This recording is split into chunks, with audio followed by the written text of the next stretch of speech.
കയ്പായ വെള്ളത്തെ മധുരമാക്കി തരുന്ന ഒരു നല്ല കർത്താവ് കൂടെയുണ്ട്.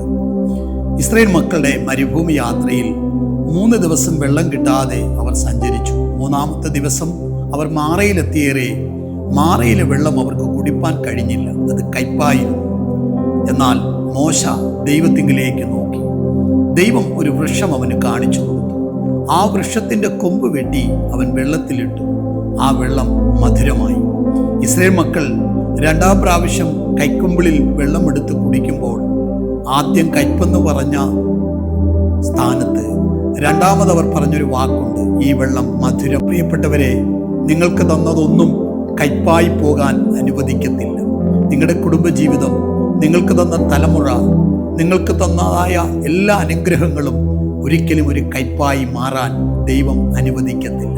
അത് മധുരമാക്കി, അത് ശ്രേഷ്ഠകരമാക്കി മാറ്റുവാൻ നമ്മുടെ കർത്താവിന് കഴിയും. ഈ ദിവസങ്ങൾ കയ്പെന്ന് പറയുന്ന പല വിഷയത്തിന്മേലും ഒരു മധുരം കർത്താവ് നിന്റെ ജീവിതത്തിൽ വെളിപ്പെടുത്താൻ പോവുകയാണ്. നിരാശപ്പെട്ടു പോകേണ്ട, ചഞ്ചലപ്പെടേണ്ട. കർത്താവ് കൂടെയുണ്ട്. കയ്പായ വെള്ളത്തെ മധുരമാക്കിയ ദൈവം നിന്റെ ജീവിതത്തിൽ സർവ്വതും നിനക്ക് മധുരമാക്കി നൽകും.